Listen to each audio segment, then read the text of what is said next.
Hello students, north Bengal ইউনিভার্সিটির আন্ডারে যে সকল আমার ভাই বোনরা এবার ফার্স্ট সেমিস্টারে ভর্তি হয়েছে এবং যাদের ডিএসসি বাংলা অথবা অনার্সের পার্টস মাইনর বাংলা রয়েছে, আজকের ভিডিওটি তাদের জন্য। প্রথম থেকে লাস্ট পর্যন্ত দেখবে, বেশ কিছু বিষয় সম্পর্কে তোমাদের আমি বলবো এবং তোমরা কন্টিনিউভাবে দেখতে থাকো। এবং প্রত্যেককে বলছি, আমাদের ক্লাস স্টার্ট হয়ে গেছে। যারা অফলাইনে পড়তে চাও তারা অবশ্যই চলে আসো সেন্টারে। যারা অনলাইনে পড়তে চাও, আমাদের এখানে অনলাইনে সামান্য ফির বিনিময়ে টিউশন কিন্তু করানো হয়। তোমরা অবশ্যই যোগাযোগ করতে পারো 9749941990 অথবা 7797308455 এই দুটো নাম্বারে তোমরা যোগাযোগ করতে পারো। বন্ধু বান্ধবদের মধ্যে শেয়ার করবে, ভালো লাগলে পরে চ্যানেলটিকে সাবস্ক্রাইব করবে।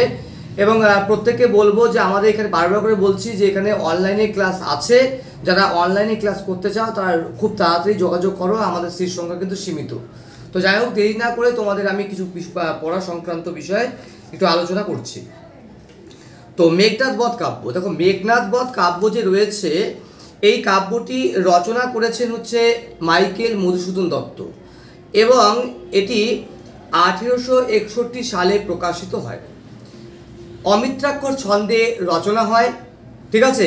এই কাব্যটি অমিত্রাক্ষর ছন্দে তোমার তৈরি হয় এবং এই কাব্য থেকে আমরা বেশ কিছু বিষয় সম্পর্কে জানতে পারি। এতদিন যাবৎ বাঙালি পাঠকরা জানতো যে রামচন্দ্র হচ্ছে প্রকৃত নায়ক এবং রাবণ হচ্ছে খলনায়ক, কিন্তু আমাদের এই মেঘনাদ বধ কাব্য পড়ার পরে আমরা বুঝতে পারি যে প্রকৃতপক্ষে রামচন্দ্র খলনায়ক এবং রাবণ হচ্ছে নায়ক চরিত্রে দেখানো হয়েছে।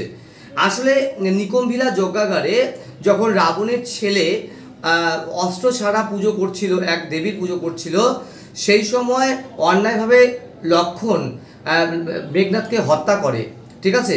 এবং হত্যা করার ফলে এবার এখানে দেখানো হয়েছে বীরের কাজ অন্যায়ভাবে হত্যা করানো নয়, এই জন্য রামচন্দ্রকে খলনায়ক বলা হয়েছে, ঠিক আছে। এই পার্টটা খুবই ইম্পর্টেন্ট। তাহলে পরীক্ষার সময় ছোট প্রশ্ন হিসাবে তোমাদের আসতেই পারে যে মেঘনাদ বধ কাব্যটি কার লেখা, কত খ্রিস্টাব্দে এবং এটি কোন ছন্দে লেখা হয়েছে। অবশ্যই তোমরা অ্যান্সারটা পেয়ে গেলে, অবশ্যই ইম্পর্টেন্ট এটা প্রশ্ন রয়েছে।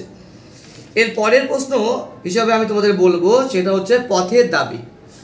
পথের দাবি উপন্যাস থেকে এইভাবে আসতে পারে যে পথের দাবি উপন্যাসটি কী ধরনের উপন্যাস, এই উপন্যাস কে লিখেছেন এবং এই উপন্যাসের প্রধান বা নায়ক চরিত্রের নাম লেখো। তাহলে পরে অবশ্যই মাথায় রাখতে হবে পথের দাবি উপন্যাস হচ্ছে একটি রাজনৈতিক উপন্যাস এবং শরৎচন্দ্র চট্টোপাধ্যায় লিখেছেন এবং প্রধান বা বিপ্লবী চরিত্র হিসেবে যদি আমরা বলি তাহলে অবশ্যই সেটা হবে সব্যসাচী। পরের প্রশ্ন হিসেবে বলছি, অত্যন্ত ইম্পর্টেন্ট তোমাদের রয়েছে পরীক্ষার সময়, আমি মনে করি এটা 100% আসবে বলে মনে করছি। সেটা কি, যে সধবার একাদশী কার লেখা, এটি কি ধরনের নাটক, কত খ্রিস্টাব্দে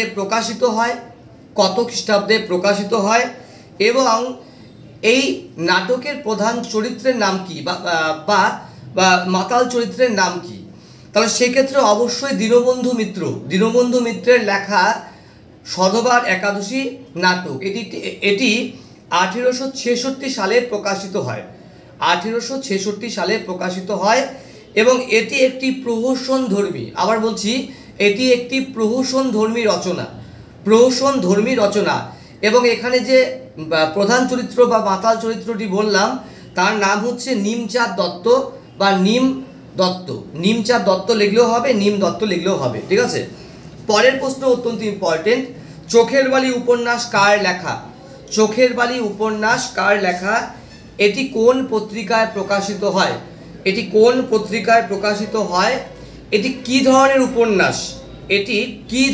উপন্যাস, কত খ্রিস্টাব্দে প্রকাশিত হয় এবং এর প্রধান চরিত্রগুলির নাম লিখো। দেখো, চোখের বালি উপন্যাস হচ্ছে রবীন্দ্রনাথ ঠাকুরের রচনা। এটি একটি মনস্তাত্ত্বিক উপন্যাস এবং এটি বঙ্গদর্শন পত্রিকায় প্রকাশিত হয়েছিল। বঙ্গদর্শন পত্রিকায় প্রকাশিত হয় 1903 সালে এটি প্রকাশকাল হচ্ছে 1903। এখানকার কেন্দ্রীয় চরিত্রের মধ্যে রয়েছে মহেন্দ্র, বিনোদিনী, আশা, বিহারী। আমরা এই উপন্যাসে লক্ষ্য করতে পারি যে সুখের সংসারে তৃতীয় ব্যক্তির প্রবেশ, স্বামী স্ত্রীর সংসারে যদি তৃতীয় ব্যক্তির প্রবেশ ঘটে তাহলে সেই সংসার পুরো ছারখার হয়ে যায়। এই উপন্যাস থেকে আমরা সেই বিষয়টি জানতে পারি। এর পরের প্রশ্ন হিসাবে বনলতা সেন। বনলতা সেন যদি পরীক্ষা আসতে পারে, বনলতা সেন কার রচনা, এটি কোন ধরনের কাব্য এবং এই কাব্যের অন্তর্গত বিভিন্ন ধরনের কবিতার নাম লেখো, বিভিন্ন কবিতার নাম লিখো। তাহলে অবশ্যই বলতে হবে জীবনানন্দ দাশের রচনা হচ্ছে বনলতা সেন।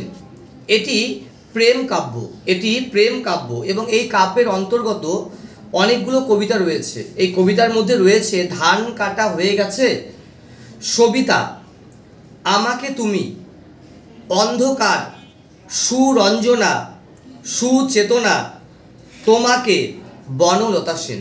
আমি আবার রিপিট করছি, ধান কাটা হয়ে গেছে, সবিতা, আমাকে তুমি, অন্ধকার, সুরঞ্জনা, সুচেতনা, তোমাকে, বনলতা সেন ইত্যাদি রয়েছে। তো এই পার্টগুলো তো অবশ্যই ভালো করে পড়তে হবে, ঠিক আছে। এবার পরের প্রশ্ন হিসাবে শকুন্তলা। আমরা জানি কালিদাসের অভিজ্ঞান শকুন্তলম থেকে সেটা বাংলার অনুবাদক বাংলা অনুবাদ করেন ঈশ্বরচন্দ্র বিদ্যাসাগর এবং 1854 সালে এটি প্রকাশিত হয়। এই যে গদ্যটি রয়েছে এখানে টোটাল 7টি পরিচ্ছদ রয়েছে। এই 7টি পরিচ্ছদের মধ্যে প্রথম এবং দ্বিতীয় পরিচ্ছদে আমরা দেখতে পারি রাজা দুষ্মন্ত তপবনে প্রবেশ করছেন, শকুন্তলার সখীদের সঙ্গে দুষ্মন্তের পরিচয় এবং রাজা এবং তার বিদূষক মাধবের মধ্যে সাক্ষাৎকার বর্ণনা রয়েছে। তৃতীয় এবং চতুর্থ পরিচ্ছদে আমরা দেখতে পারি রাজা দুষ্মন্ত এবং শকুন্তলা উভয়ের অদর্শনে গন্ধর্ব মতে বিবাহ এবং শকুন্তলাকে ঋষি দুর্বাসার অভিশাপ। পঞ্চম এবং ষষ্ঠ পরিচ্ছদে আমরা দেখতে পারি শকুন্তলাকে রাজা দুষ্মন্ত ভুলে যায়, শকুন্তলার অন্তর্ধান এবং ধীবরের কাছ থেকে পাওয়া আংটি দেখে রাজার আবার মনে পড়ে যায়, ঠিক আছে। পঞ্চম পরিচ্ছদে রয়েছে শকুন্তলা পুত্র ভরত এবং দুষ্মন্তের সাক্ষাৎ এবং পরবর্তীকালে তার রাজ্যপালন, শাসন, মিলন, এই বিষয়গুলো সম্পর্কে ব্যাখ্যা করে দেওয়া আছে। এরপর আমি বলবো কৃষ্ণকুমারী। কৃষ্ণকুমারী হচ্ছে মাইকেল মধুসূদন দত্তের লেখা একটি বিখ্যাত নাটক, রাজস্থানের ঘটনাকে কেন্দ্র করে, এবং এটি একটি ঐতিহাসিক ট্র্যাজেডিমূলক একটি নাটক। এটি 1861 সালে প্রকাশিত হয়। আসলে ভীমসিংহ, ঠিক আছে, ভীমসিংহ রাজা ছিলেন এবং তার কন্যা কৃষ্ণকুমারী রূপে গুণে খুবই সুন্দর ছিল। তার রূপে গুণে মোহিত হয়ে দুই রাজ্যের রাজপুত্র যথা জয়সিংহ এবং মানসিংহ বিবাহের প্রস্তাব দেয়, কিন্তু তার সঙ্গে তারা বলে দেয় যদি কৃষ্ণকুমারী তাকে বিবাহ না করে তাহলে যুদ্ধ অনিবার্য। এবার কৃষ্ণকুমারী কাকে বিবাহ করবে, কারণ একজনকে বিবাহ করলে তো অন্য একজন তো যুদ্ধ করবেই। তাই ভীমসিংহ নিজের কন্যাকে মৃত্যুর আদেশ দেয়। পিতৃ আদেশ শুনে কৃষ্ণকুমারী আত্মহত্যা করে এবং তার মৃত্যুতে যেমন যুদ্ধ থেমে যায়, ভীমসিংহ পাগল হয়ে যায় এবং সারা রাজ্য কান্নায় ভেঙে পড়ে। এটা হচ্ছে একটা স্বদেশমূলক একটা রচনা আমরা বলতে পারি। এই পার্টটা খুবই ভালো করে পড়তে হবে, এই বিষয়টা রয়েছে। এবার তোমাদের বিষয়গুলো বলি। পরের প্রশ্ন হিসাবে তোমাদের অবশ্যই বলছি যে মাইকেল মধুসূদন দত্তের দুটি প্রহসনধর্মী নাটকের নাম লেখো এবং এটি কত খ্রিস্টাব্দে প্রকাশিত হয়। তাহলে অবশ্যই মাথায় রাখতে হবে মাইকেল মধুসূদন দত্তের রচিত দুটি প্রহসনধর্মী নাটক বা রচনা একেই কি বলে সভ্যতা এবং বুড়ো শালিকের ঘাড়েরও, এবং এই দুটি প্রহসনই কিন্তু 1860 সালে কিন্তু প্রকাশিত হয়, যুগ্মভাবে প্রকাশিত হয়, ঠিক আছে। পরের প্রশ্ন হিসাবে নীলদর্পণ যে নাটকটি রয়েছে, এই নাটকটি দীনবন্ধু মিত্রের রচনা, 1860 সালে প্রকাশিত হয় এবং আমরা এখানে দেখতে পারি যে এই যে নীলকর সাহেবদের দ্বারা ভারতীয়দের বা বাঙালিদের উপরে যে অত্যাচার, নীল চাষ করবার জন্য সেই অত্যাচারের পটভূমিকা, সেই বিষয়গুলো সম্পর্কেই কিন্তু ব্যাখ্যা করা হয়েছে। ভালো করে এগুলো মাথায় রাখতে হবে। তো দেখো, একদিনে সমস্ত ক্লাস তো করানো যায় না বা করানো সম্ভবও নয়। আজকে মোটামুটিভাবে তোমাদের এই পার্টটা আমি তোমাদের দিচ্ছি, ধাপে ধাপে সমস্ত পার্ট দেবো। ভালো লাগলে চ্যানেলটিকে অবশ্যই সাবস্ক্রাইব করো, ঠিক আছে, শিলিগুড়ি হতে পারে, মালদা হতে পারে, দিনাজপুর হতে পারে, উত্তরবঙ্গের যে কোনো ছাত্ররাই আমাদের কাছে অনলাইনে পড়তে পারবে। ঠিক আছে, আমরা আপাতত উত্তরবঙ্গতে পড়াচ্ছি, ধাপে ধাপে আমরা দক্ষিণবঙ্গের বিভিন্ন চ্যানেলে মানে আমরা আমাদের মতো করে মানে মানে ইউনিভার্সিটি ভিত্তিক টিউশন আমরা শুরু করবো বা অনলাইন ক্লাস শুরু করবো। প্রত্যেকে ভালো থাকো, সুস্থ থাকো, ধন্যবাদ।